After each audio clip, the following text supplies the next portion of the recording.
Hello, welcome. Thank you for your flexibility. I apologize. Something pretty important came up as a family issue on Monday. So I thank you for your patience, okay, and your flexibility. So I'm going to go ahead and begin getting the names down. But with this one, right, I followed, a pretty conventional path, not too original, with my choice in discourse, right? And what the topics and the questions that we're going to talk about, covering the second industrial revolution, right? You're probably from other classes going to be familiar with not only this discourse, but some of the data as well. So I don't know if you've had a chance yet to take a look at it, but a lot of people who are not history buffs tend to admit that it has at least a modicum of interesting quality to it. Talking about the robber barons and all the great changes that happened. In fact, I'm currently reading a book that puts as a watershed the year 1870, saying that the world, in his subjective opinion, did not change economically too much, and I'll let you know, like the barometers, the measuring sticks he's using, did not change too much from classical civilization up to 1870. But boy, after 1870, he contends, things really stepped up as far as change. And what were the changes that he's talking about? All right. Well, as we begin to get in here, I first need to ask, are there any comments or questions? Do you guys feel okay about doing the first assignment as far as what I was expecting from you?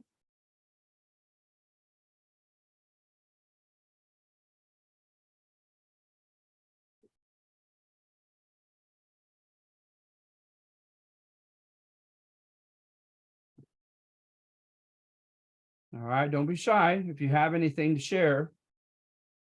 Also, if you could please text or unmute yourself here between Giselle Naranjo and Karen Ochoa.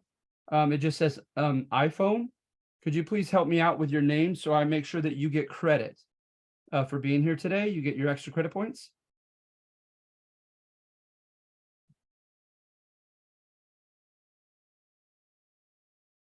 Oh, okay.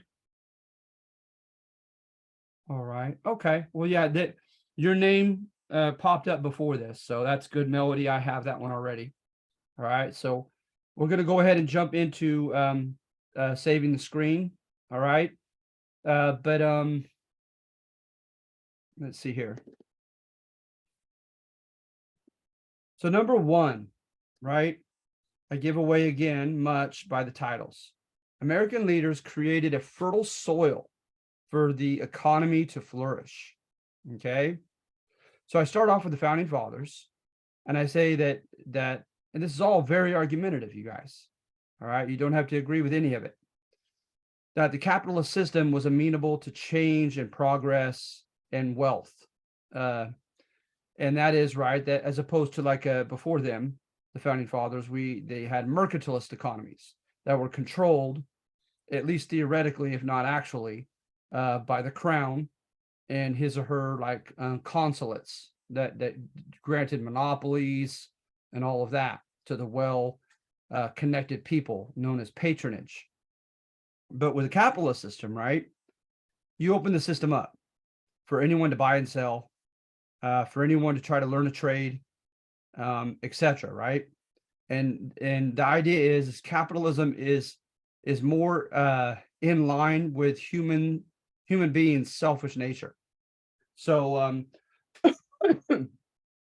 for instance, excuse me, you have a group of people who are playing a sport out in the hot weather, and they did not think ahead of time in this somewhat isolated venue, and they're hot and they're thirsty, and when they take a break playing basketball, whatever sport it might be, but someone sees a need sees a demand, and he or she goes to a local gas station or something, and purchases Gatorade, water, etc., at a certain price, and comes to this isolated area with an opportunity for them to buy a refreshing drink at a price that is, of course, artificially higher than the price that that person had bought them at the store to make a profit. So the idea is the people that are craving the drink don't really care to what extent their money is going to help the family of the peddler who's selling them the Gatorade. And the peddler is not really concerned about the thirst and the health, related well-being of the basketball players. He just wants their money and to sell his Gatorade.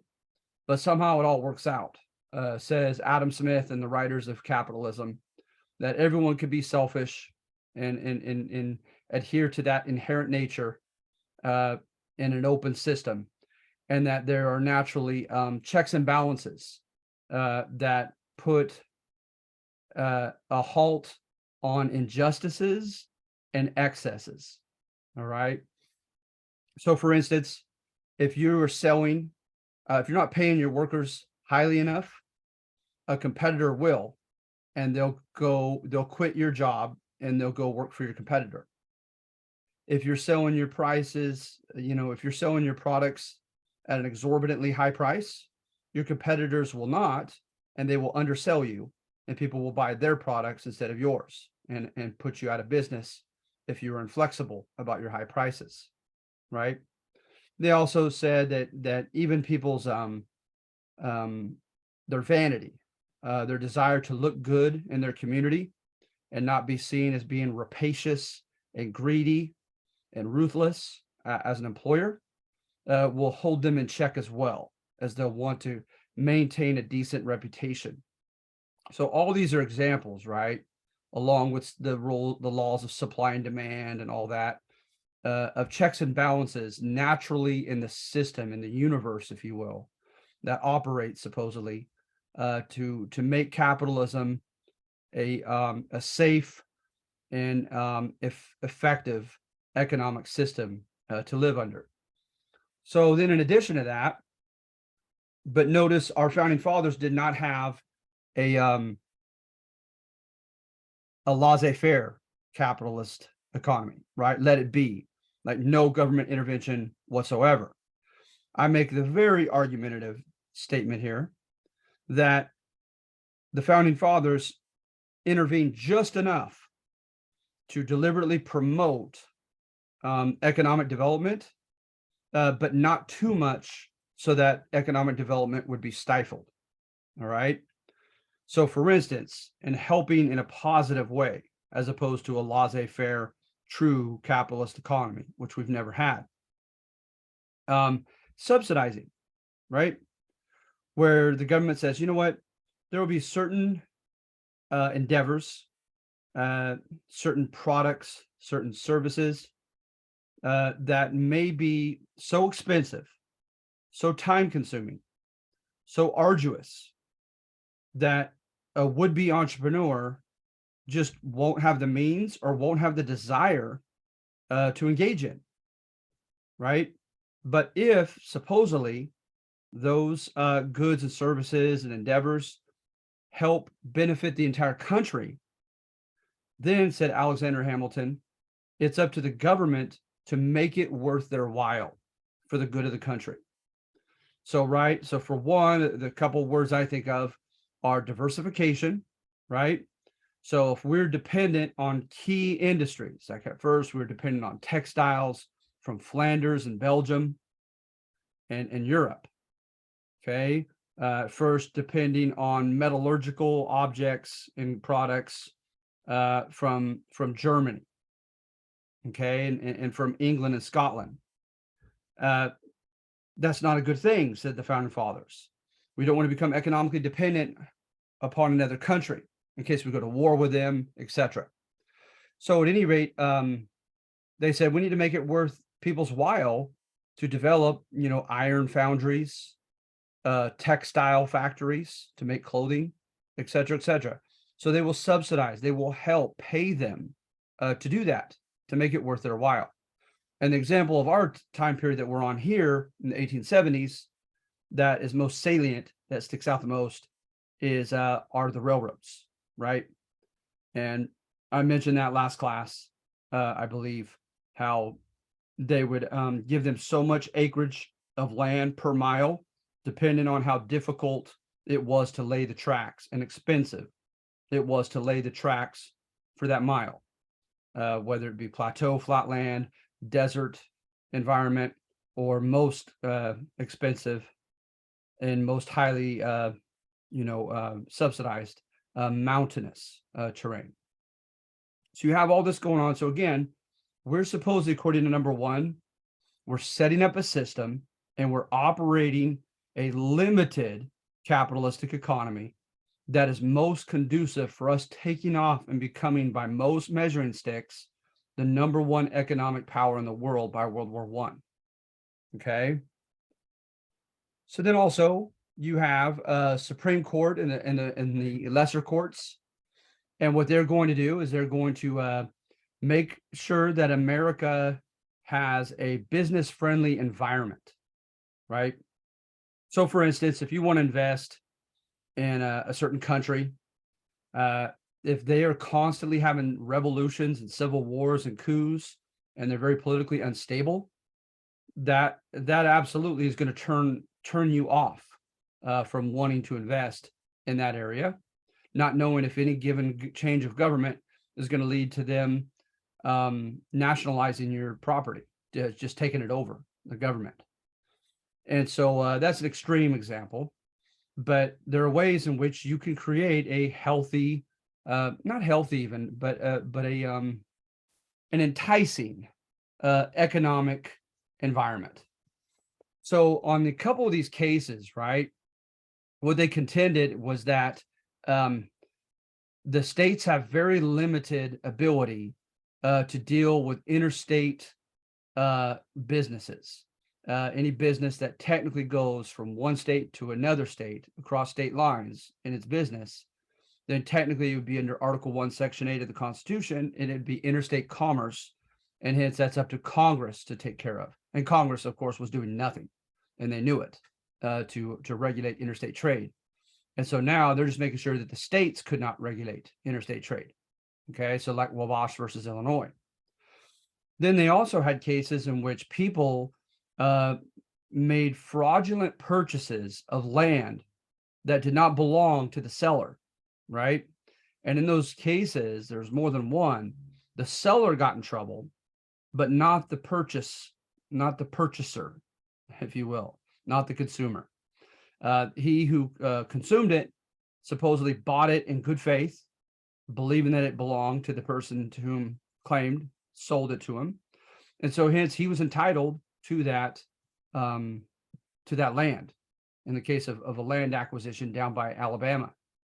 And so it made it clear, right? The courts made it clear that even if there's fraud involved in your business, the government's going to let it be, and it's going to at least not the one who was ignorant of the fraud, and you're still going to hold on to your property if you buy it.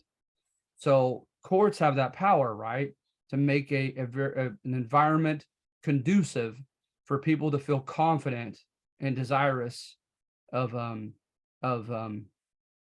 putting their money, investing their money into whatever it might be within their public domain. All right. So then you also have, right, the what changes then after 1870? Okay, what changes is, well, for one, right, I want to see, I might turn back to this, okay? Well, I know I will turn back to it. I might turn back to it immediately, but I haven't looked at my PowerPoint in a while, so bear with me here. So notice, right, we have a quasi and almost capitalist economy that supposedly works well. We have plenty of resources, right? As far as bituminous and anthracite, soft and hard coal, to be able to burn as a fuel, to create pig and wrought iron, and then later steel. Capital, money to start with. We're going to talk about how capital greatly increased in the 1870s and beyond. The amount of money that different businesses could play with, if you will. Okay. Then what I just mentioned in the handout is the courts and their protection of private property. They make it known, right, that if you want to invest in the states in some type of commodity, etc., that as long as you don't knowingly commit a fraudulent act, the government is going to recognize your private right to that property. Okay, so they're making a conducive atmosphere for that, and then an increasing confidence, and then subsidized diversity and infrastructure. We'd already talked about, where the government helps pay to make sure that there are enough industries, blossoming, so that we become self-sufficient economically as a country and don't become dependent, at least on major commodities, from goods from a foreign country. And again, a lot of that came right from the first presidency, the cabinet that included Alexander Hamilton, and then infrastructure, the skeletal, transportation, communication, and all that, as the government especially did so with railroads. Okay. And then now the merit system for inventions. So that's found in the Constitution under Article 1, Section 8, along the long list of powers that Congress was given. And they decide a system of weights and measures, and also a policy for technological innovation. And so, this is not the case in some countries, you guys, up through the French Revolution, when they had the restoration of the Bourbon crown, after Charles I was beheaded in England, and you have the restoration of the Stuart line. They did not necessarily give any type of opportunity nor incentive to the people within their realms of France and England, etc., to invent anything. Germany was just becoming consolidated under Kaiser Wilhelm, Otto von Bismarck in 1871. And so 39 states are slowly edging together. And he's trying to promote it kind of like the Soviet Union through hand-picking, his intelligentsia, his members of the educated class, his engineers, etc., and employing them, under his direct rule. But here in America, right, we have a system in which, hey, any person now is free to invent something, gain a patent at the patent office, and be paid, lucratively for it. So in the mid 1800s, prior to this, right, you had people like Charles Goodyear of Goodyear tire reputation. He was trying to, and eventually did, invent vulcanized rubber. Okay.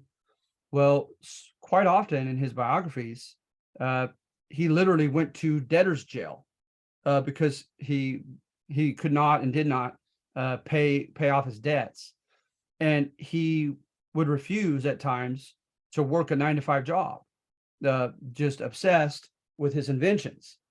And so they said literally he would take his products with him into the jail cell and try rubber pants on another cellmate, etc. But at any rate, right, he didn't have the opportunity that we're about to get into 2 slides from here. So then, steam power was invented by Samuel Slater. And notice, right, Samuel Slater was, I want to say, a Scot. He's from the British Isles, an immigrant. Many inventions, okay, even through the Second Industrial Revolution, we take over as the #1 economic power in the world. We were not known up till close to the end of the century for being at the forefront of innovation itself, of having our making inventions.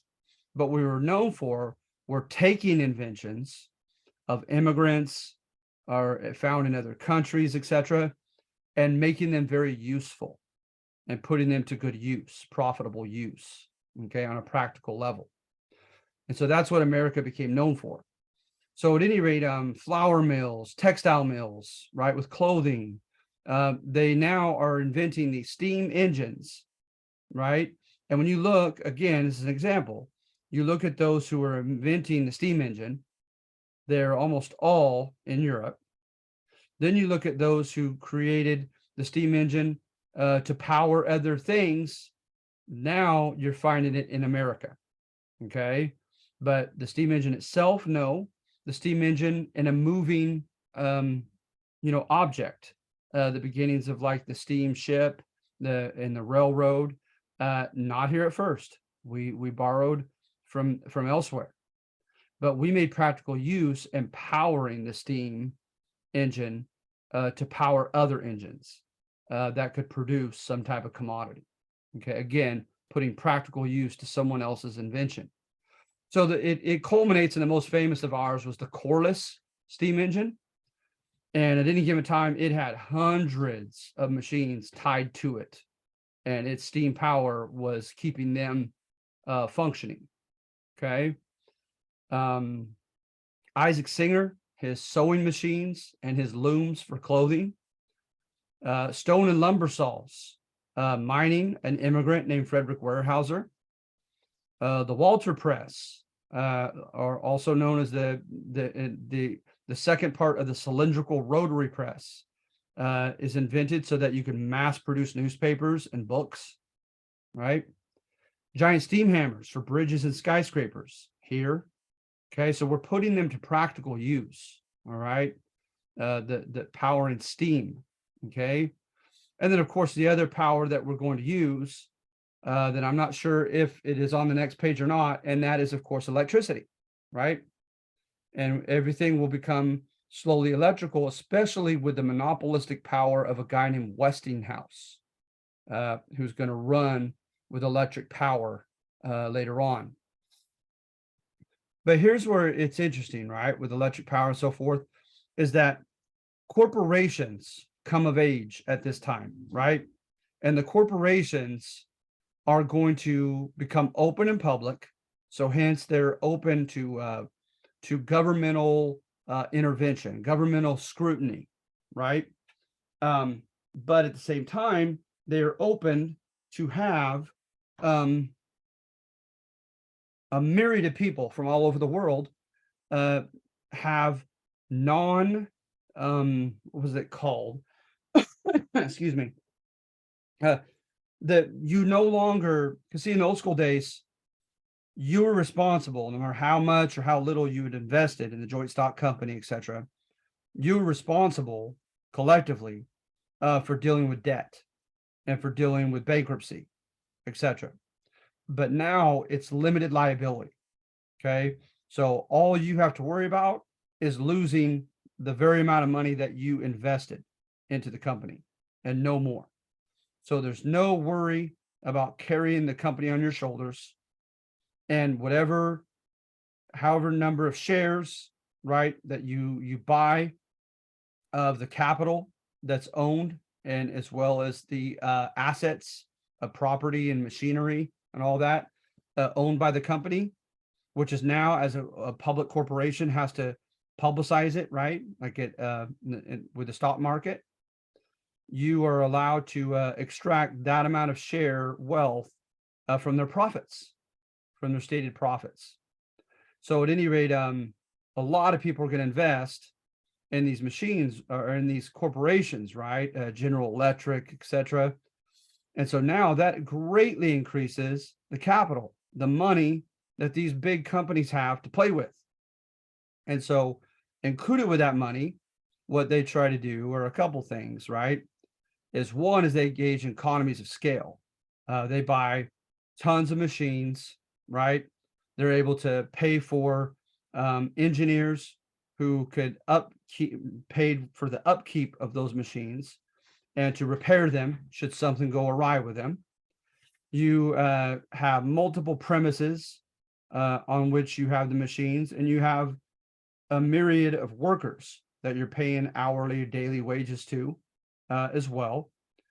And by that alone, by that large amount of quantity of whatever product you're producing, you're able to undersell your competitors. And you could put your price at a lower price than your smaller competitors can, because they can only go so low until they lose money. And you could weather that storm as a big company much better. So now these giant corporations come up, and they are just they have a lot more power, a lot more leverage. Okay.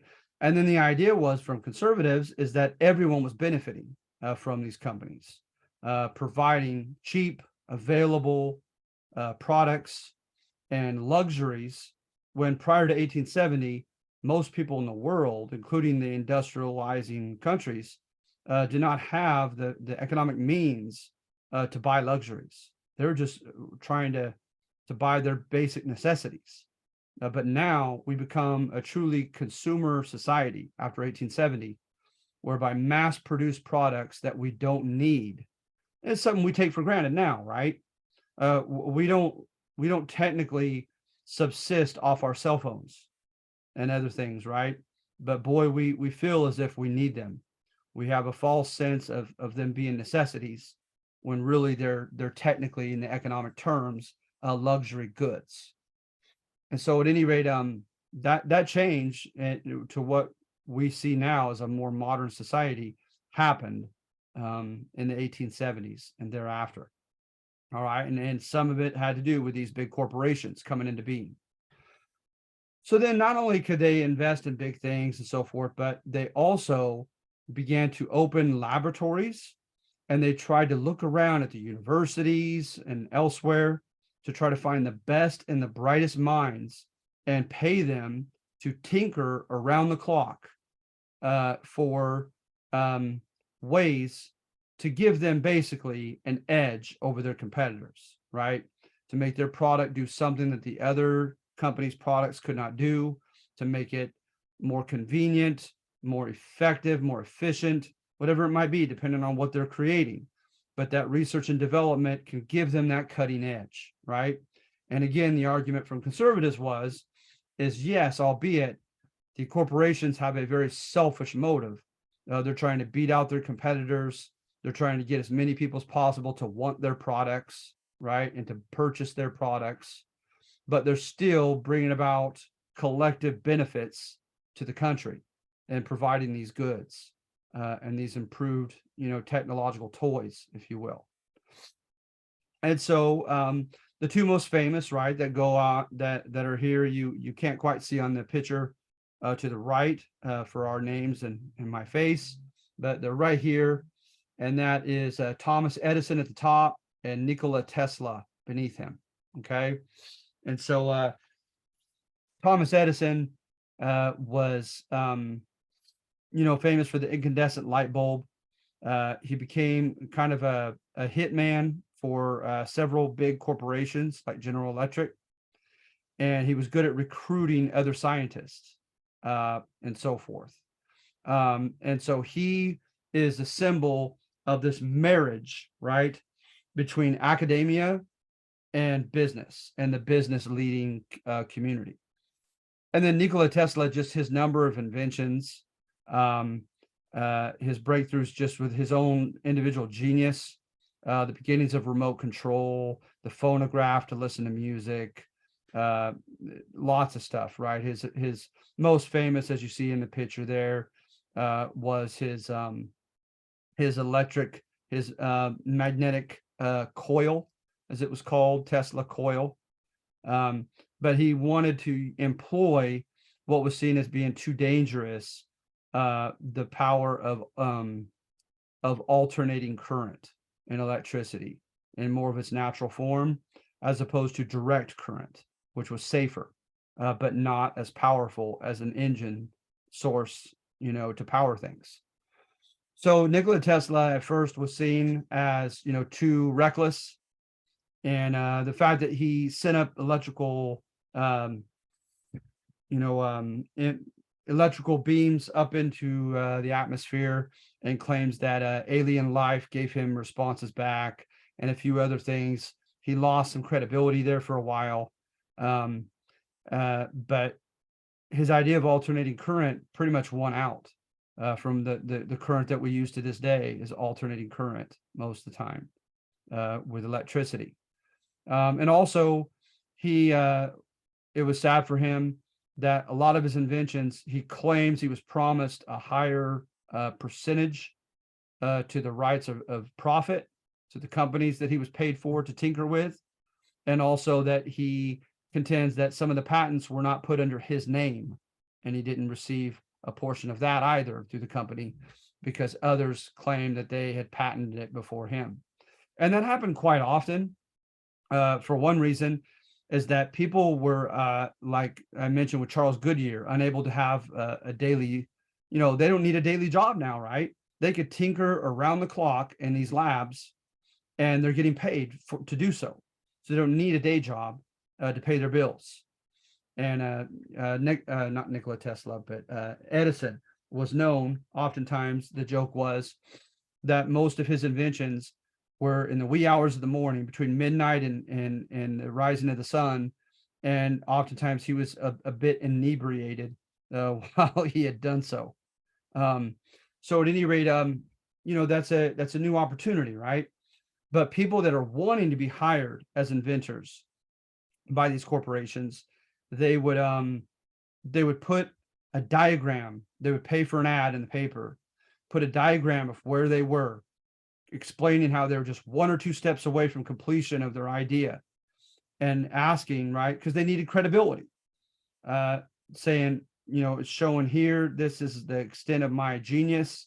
Can someone please just pay for me to finish this invention? And someone else would read it, look at the diagram, and beat them to it, and jump off, piggyback off from where they were. So you had injustices like that happened, right? But again, the argument is it all ended up collectively, generally best for the whole country, all these types of changes. All right. And there are some more inventions. The open hearth and the Bessemer process to steel. The Bessemer process, right? And the open hearth, the Bessemer ovens were brought here by Carnegie after he had visited family back in Scotland. And it was a way of making iron into stronger but lighter steel, and doing it in a very economical manner, where it didn't cost that much and it didn't take that long and it was not that complicated, should you possess a Bessemer oven and someone who knows what he's doing. So the mechanical reaper, thresher, the grain elevator in agriculture. We've already talked about pneumatic and hydraulic drills, air and water powered in mining. Oil derricks and refining process come of age, right? Through Drake's Folly, as it was known. A guy named Drake found oil around the Cleveland area and contended that it could be of great use industrially. And a lot of people laughed that off. But boy, was he right, right? The elevator, the skyscraper, machine tools. If anything, we were evidently known around the world for the machine tools, the gears, the shafts, the lathes, the planers, etc.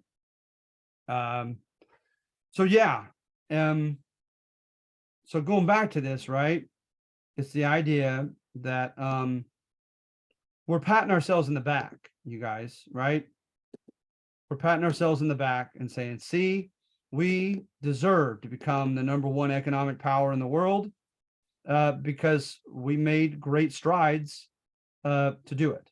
So like I said, fertile soil, right? You put the fertilizer in, you give the needed nutrients, right? Nitrogen, etc. For the crop to grow. And that's what supposedly we did. So notice with #1, we're patting ourselves on the back, right? Saying it was no accident. We made ourselves into an economic powerhouse. So are there any questions on #1? All right. You guys are quiet. And then number 2 says it all. Karl Marx was right. Capitalism is an unfair economic system rigged for the rich. All right.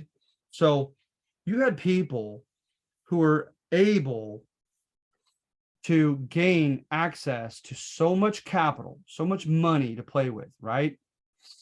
And they made the production of whatever it is they were selling so quick, efficient, so effective, so that it was the best quality of product, whatever it is they were selling, and also so cheaply, right?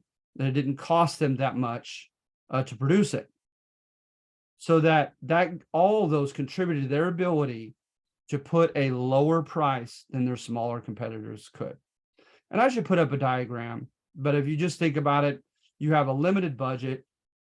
So only so much of that limited budget can you hire a certain number of workers, can you hire a certain number of machines, a certain number of techs to work the machines and keep them in good maintenance level.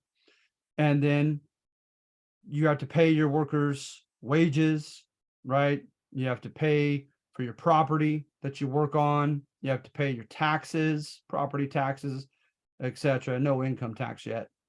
All this, right? And that's all together your overhead. So you look at how much you have as starting capital.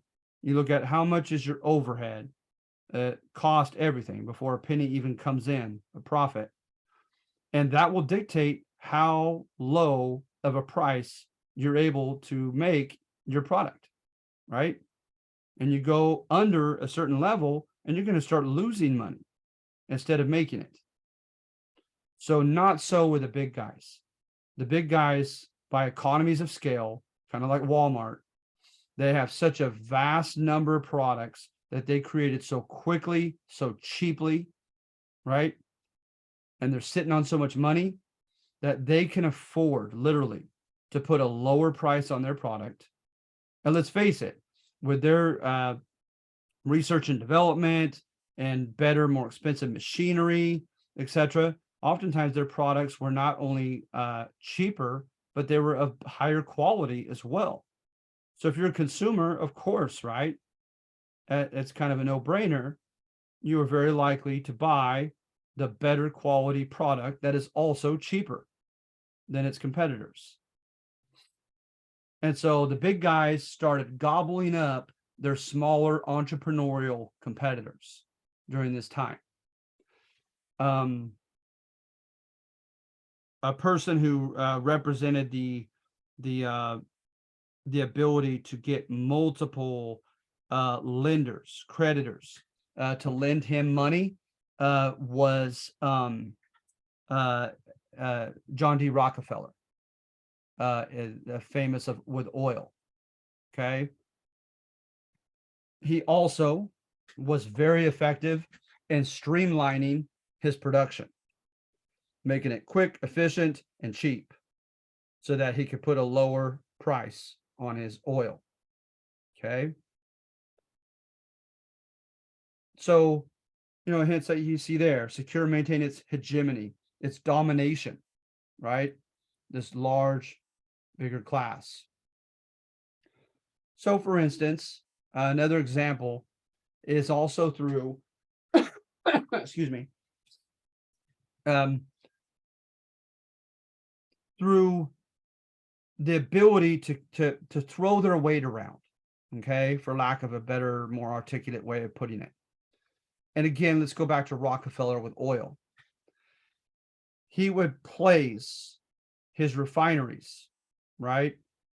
From the place where his oil derricks were extracting the crude oil from the ground to the refineries where it was refined, right, into usable petroleum. He made sure that he always had 2 or more options to use for storage and for transportation, right? When he was placing his refineries on the map. And you probably know where I'm going with this, is the middlemen who could transport or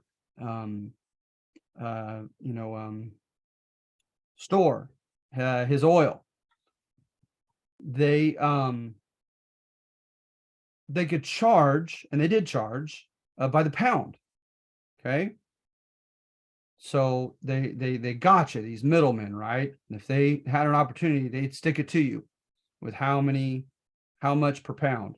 And another thing is they had for the longest time until 1887, they were able to all throughout the 1870s and early 1880s, they were able to charge whomever they wanted, whatever they wanted. So if they knew you were desperate and they were the only company to take your oil, and you only had a couple 100 pounds of oil on a given, time season. So they knew they weren't going to get that much money out of you. It wasn't going to be that worthwhile for them charging per pound when you only had 200 pounds of oil to transport. And they knew you had nowhere else you can go to, kind of like the movie theaters or Disneyland. They know they got you. So they hiked up the prices for how much per pound. They said, sorry, you don't like it? Then too bad. Let your oil spoil where it is. The opposite of that side of that spectrum, right, were people like Rockefeller. Rockefeller would come in and say, okay, who do I want to deal with? And he would make them compete for his business. As he'd tell them, right, what if I could let you charge me, right, and it was a ridiculous amount. I want to say it was like trying to remember from the book that I read, but it was like 8 tons in a given season. Well, what if I let you charge me per pound for 8 tons, right? 16,000 pounds of oil. And he said, bear in mind, I could use you, I could use this person, and I could use even option C. He oftentimes even 3 options. And he said, guess what? I'm going to go with a person who gives me the best deal. And so they would dicker with one another, and they would go lower and lower and how much they would charge per pound to Rockefeller, because they knew they were still going to make a lot of money because there were so many pounds they could charge him for, right? So he ended up getting quite a deal for the first time. You see here in Lakeshore, they offered him, okay, we'll only charge you $1.65 per barrel, when everyone else on average, they were charging $2.40 per barrel, right? That was known as the Lakeshore deal. And notice when they asked to put it down in writing, him getting this rebate, he said, no, thank you. A handshake will do.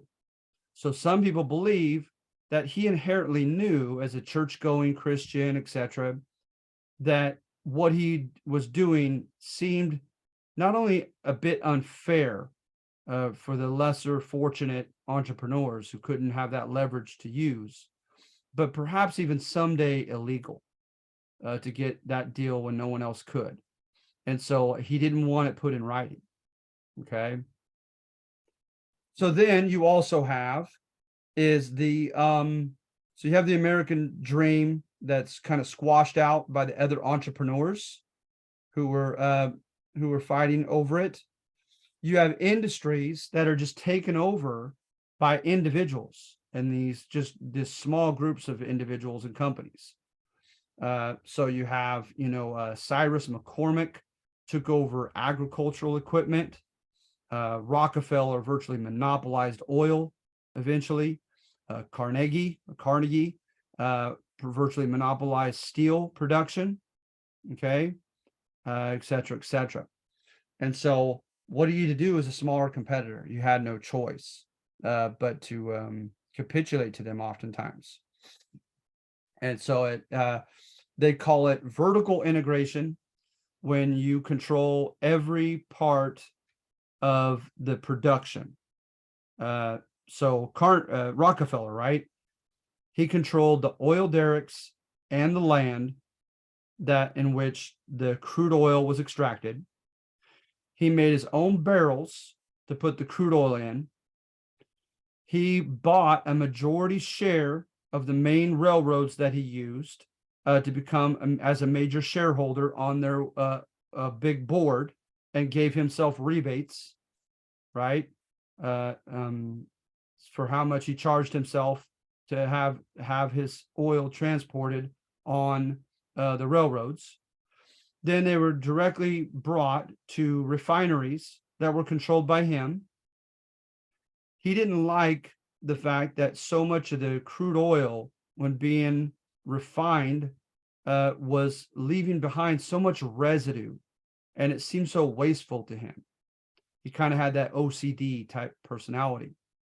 So he hired a team of scientists, and they came up with about 38 products that he sold on the side, just from the residue of what was left over from the crude oil being refined into the petroleum. And so he got himself in a very advantageous position. And so then he began horizontally integrating, and that is taking over your competitors, right? So with him, right, the common anecdote is that he would come and visit you if you had a small oil refinery business, but he thought worthwhile for him to merge, to acquire. He would come in with a great deal for you, right? And he was the first that I know of, the first, quote, robber baron, as their critics were calling them, to make over $1 billion a year, or be worth over $1 billion back then. So at any rate, he would come to them and say, "How are you doing?" He knew the names of their grandkids. He'd say, "I understand that you made this much." He knew exactly how much they made, or a good ballpark figure from the previous year.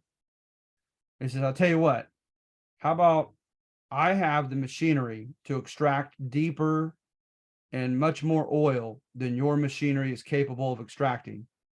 And I have the ability to refine it in a cheaper, quicker, more effective way. Why don't you say you spend some time with the grandkids and lift this headache and burden from yourself and give it over to me, and I will give you, as you may know, I made a 1.2 billion last year. I will give you 8% share, which will give you an even higher or equivalent salary here on after than what you did working. So basically, you're going to get paid to be retired if you allow me to merge with you.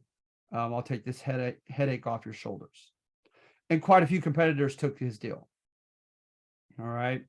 But the problem is if they didn't want to.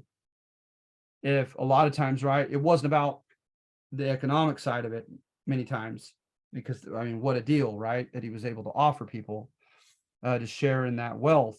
But oftentimes it was because it was a family business, from what I've read, and it meant something to them beyond monetary offers. At that point, that's when he began threatening them. And he said, "Well, I hope you know that from your, extraction of oil to your refinery to your markets, you could only use, right, the Ohio Railroad and the Pennsylvania Railroad. And I hope you know that I sit on the governing boards of both, and I could make life really difficult for you, and I could help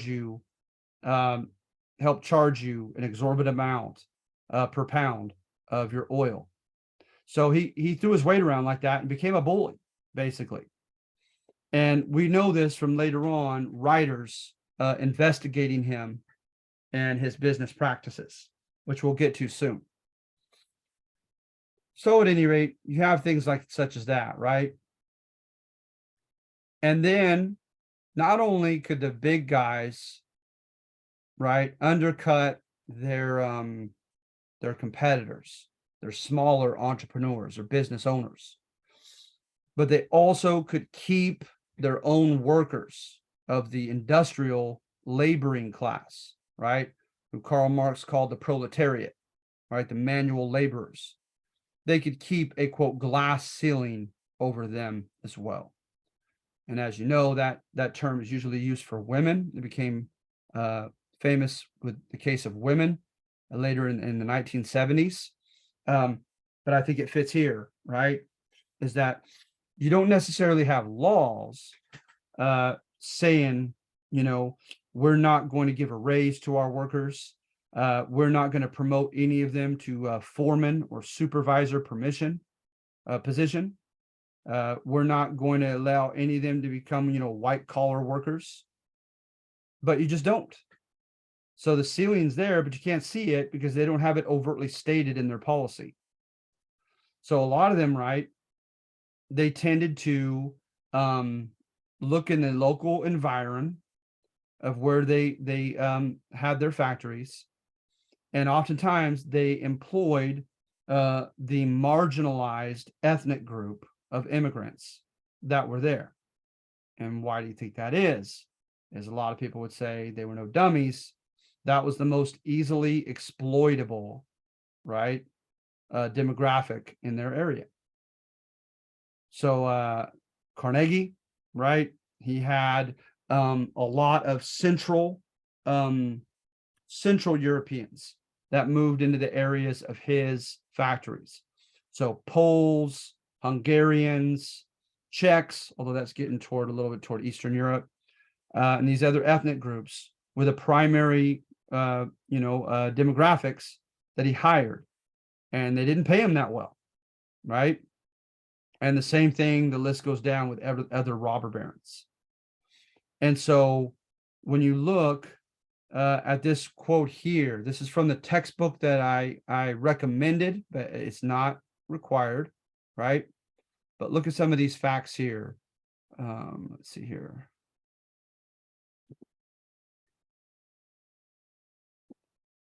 So look at this. As according to historian Howard Zinn, the wealthiest 1% of the nation at this time owned over 70%, 88% in 1 year that he studied in tax returns of the wealth and assets. And over 10 million lived, on the other hand, under the poverty line in the country. The average working class male, this is according to Alan Brinkley, who doesn't take any chances of being too opinionated in his textbook. The average working class male earning only between 400 and 500 per year, when historians generally agree that an income of at least 600 per year was necessary for basic living. So workers were just not getting paid enough, and they were not having opportunities to socioeconomically ascend, basically the American dream, to move up and improve their lot. All right. And you see here, when new methods were achieved or cyclical downturns in the economy experienced, they too lost jobs and profits. So layoffs, accidents, industrial accidents, all those things were very common at this time. Matter of fact, Howard Zinn states we were second in the world with industrial accidents. I don't remember who was one. Okay. So you see there, Brinkley concludes that few workers were ever far from poverty. And then notice, right, that depending on what area you lived in, a lot of local governments and state governments did not have safety net programs like employee training, workers' compensation for those who get hurt on the job, unemployment insurance for those who get laid off for no fault of their own. So they rely on private agencies that might help them. It depended on the place and time, like Salvation Army and different benevolent societies. All right.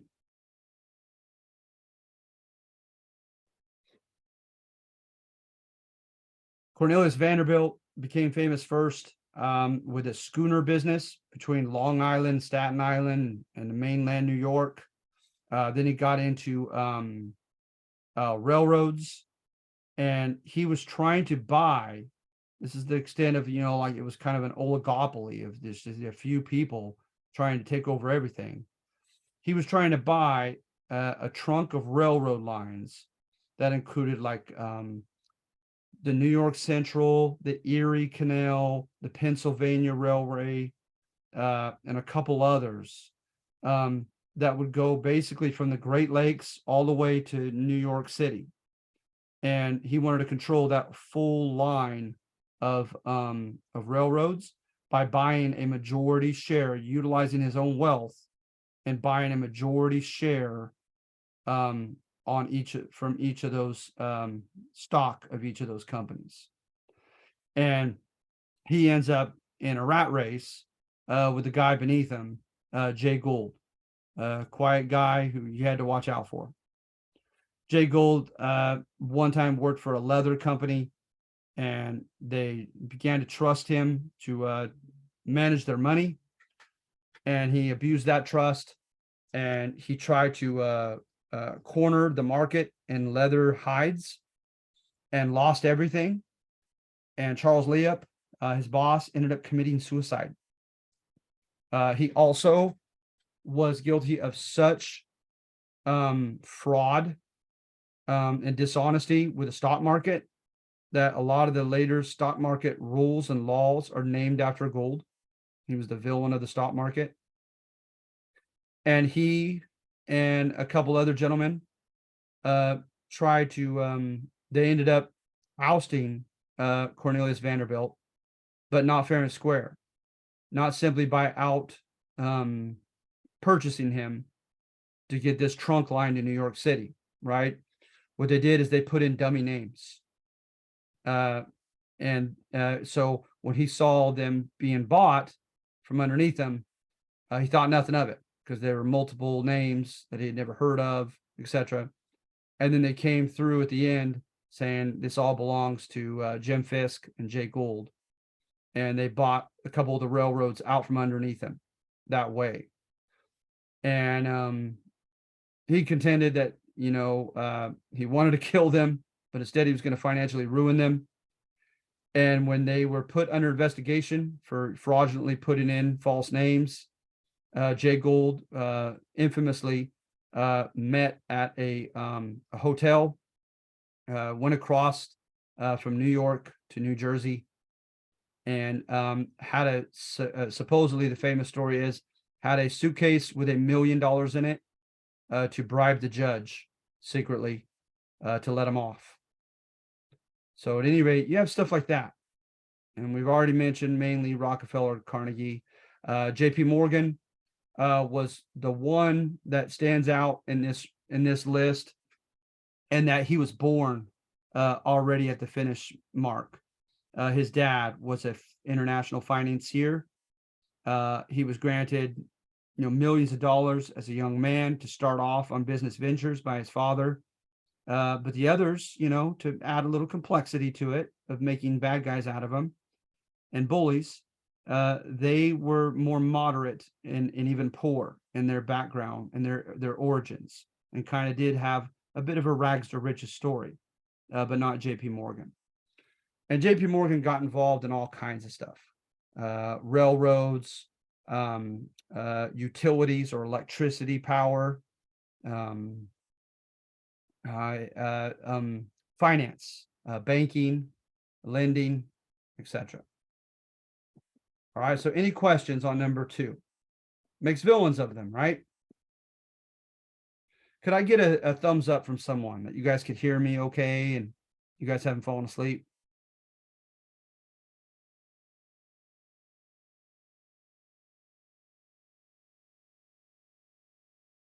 Anyone?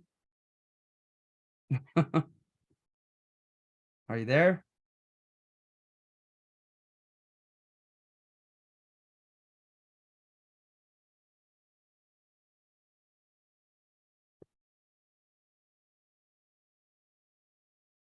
All right, guys, that's a little concerning to me.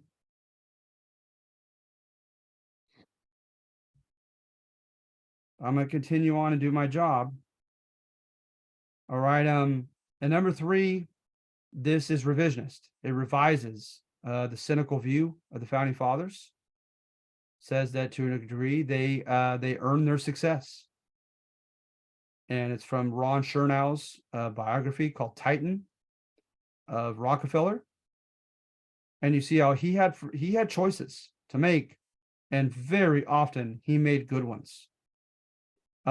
He also had qualities, and he worked so diligently that other people just simply don't. And it wasn't that long ago, and a modern day robber baron made this very arrogant boast that basically you could take his money and the money from the wealthiest people in the country and spread it out to the other Americans. And he said, within 10 years, we'll all be back to where we are right now. So, right, his claim is that the rich earned their way to their riches, and if they had to start all over, they could do it again, because they possess the characteristics and they engage in the behavior that is conducive to becoming rich. And the poor, on the other hand, are the same way, he said, on the other end of the spectrum, that they're oftentimes lazy, they make poor decisions, they lack initiative, and they'll likely become poor again. So that's a big, arrogant claim.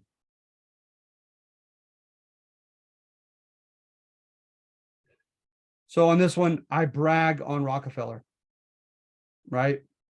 And just to play devil's advocate and say, you know what, this guy belonged up there, and if he had to do it again, he would have. All right, and then number 4, our plutocratic government favored big business. This is pretty similar to number 2. So much so that I'm not going to elaborate too much on it because it's a little bit redundant. But plutocracy is ruled by the rich in line with the government, working hand in hand. All right. And so in this case, you're going to see hesitance from the government to help out smaller businesses, to help out consumers, right? And to help out workers, those at the bottom of the pyramid. And in fact, even further than that, right? It seems to almost want to help big business instead. So that's the simple thesis. So go ahead and look into the details of that and why that is, according to this.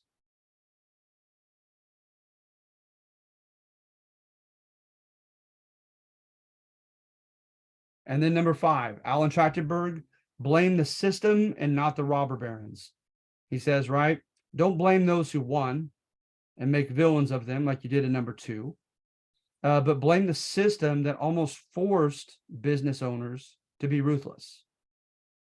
That the main theme, pretty much, or the main supportive message in support of this thesis he uses is that you have to cut costs if you are going to continually compete with your competitors.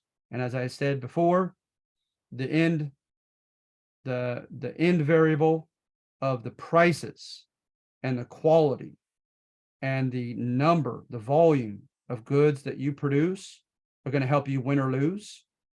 But all that starts, right, by cutting your overhead, by cutting how much you have to spend so that you can have a cheaper price on your good, etc. So therefore, you can't pay your workers too much and pay them a decent, when you're losing money, when your goods are piled up in the factory or at the stockyard and no one's buying them, you're just throwing money out the window and continuing to produce more and pay wages to your workers. So it only makes economic sense under this system to lay them off and to stop production.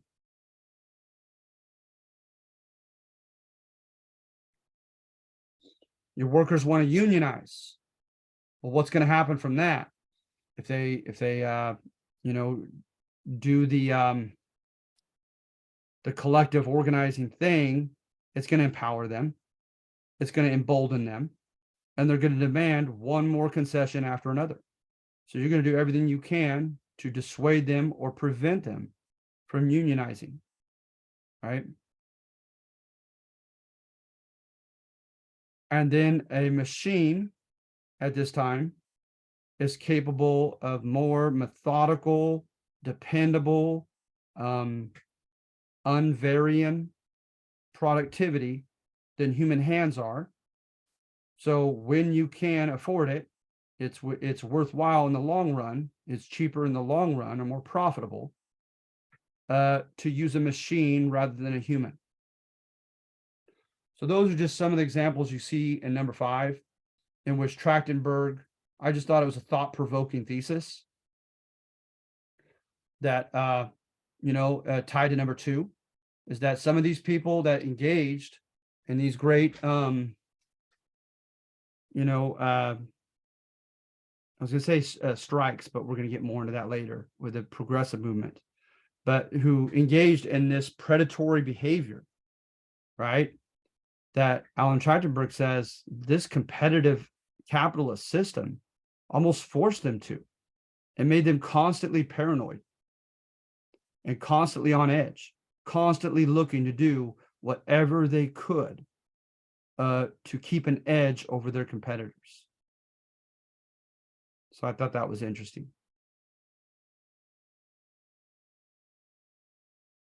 All right. Are there any questions or comments? You guys feel okay on this?